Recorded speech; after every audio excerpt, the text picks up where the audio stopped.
Hey everybody, Mark Pereira here with the Norroena Society. So what we're going to be doing here today is we're going to be talking about sacrificial knives, right? This is an important aspect of our faith because not only do we want to show people the proper way to perform bloat, the proper way to use implements and the traditions behind them, but we also want to dispel any misconceptions that might look negatively upon us, right? So one of the things that we think of when we perform sacrifice, performing bloat, a lot of people get a lot of Hollywood images in their head. They think of these movies with these big dramatic scenes where people are holding up these blades and they perform animal sacrifices to have blood all over them or whatever, right?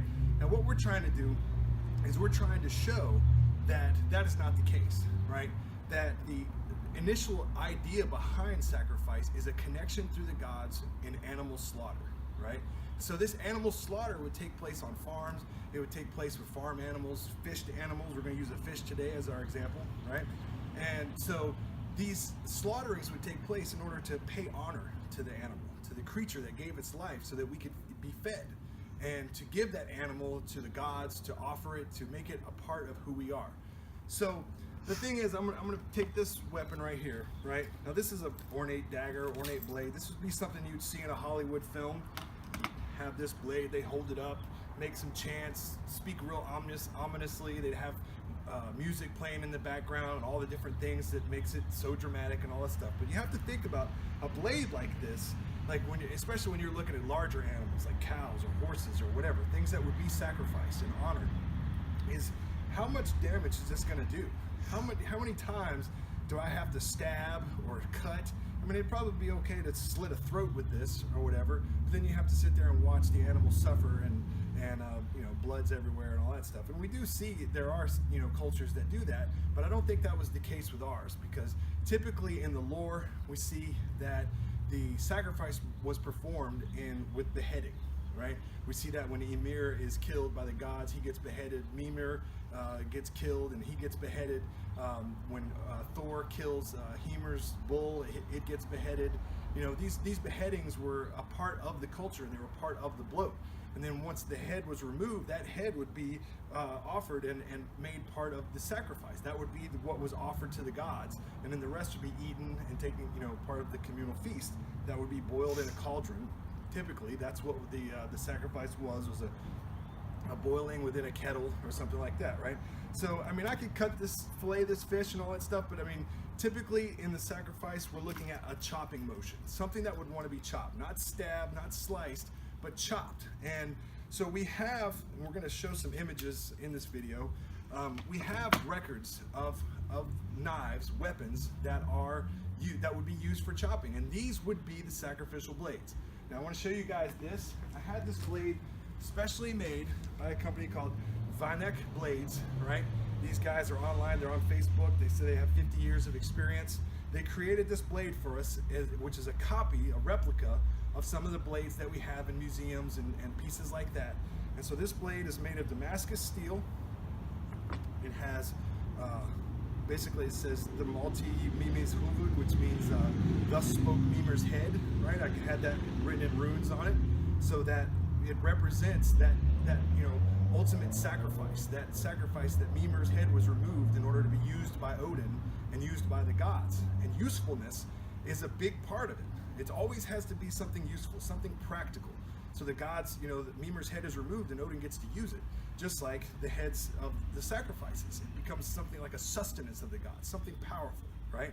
So what we're going to do is we're going to take this fish and we're going to show that this fish, this weapon right here, would be something that would be used in chopping. So here we go.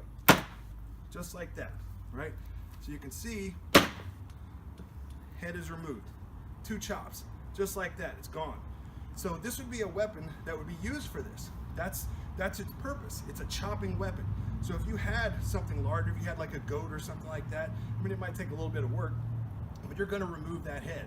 And so this practical use of the weapon is what is necessary for the bloat to be successful. And that would be part of the rite. So we have these weapons, there's tons of them. They're all kinds of different ornate designs and all this stuff. But I'm going to put up links to these guys so we can get these blades made.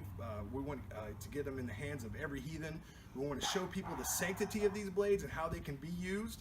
and show how they would be part of the rite, and how, you know, the sacrifices and the lore and the symbolism behind it, how that's important. So that's what we're focusing on with this, and that's what we want to show.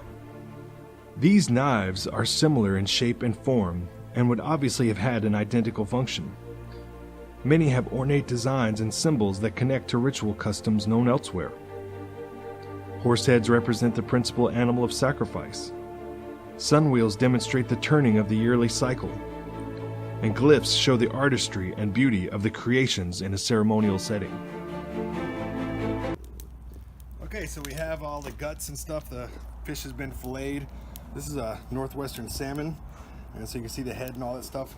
This is actually something that is recorded. We have Greek sources, we have other sources that show us that these leftover parts are what goes to the gods, and that's holy, and that's something that's connected to it because it's part of the animal that goes to the gods, and is something that is sort of consumed and put a part of, you know, made a part of the offering and all that stuff. So that's what's offered, while all the meat and stuff like that is what people feast on. So, you know, the connection to it is that the head is like the holiest part because it's where the brain is, where you think and all that stuff. So the head is something that is related to, you know, divinity and to thought and to prayer and stuff like that. So it's an important part of the offering. So you can see I built my fire here. We're going to take all these things. We're just going to offer them in there. Pour it on there.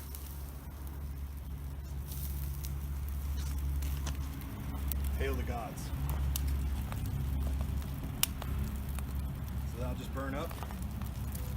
Smoke raises up to Asgard. Makes it part of the offering. Heimdall's fire brings it up to the gods.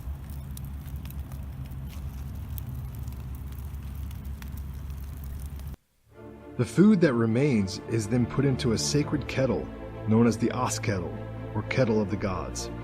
From our lore and sagas, we can determine that this boiling of meat was indeed the most sacred form of sacrificial meal, and may actually relate to the creation story of Ginnungagap.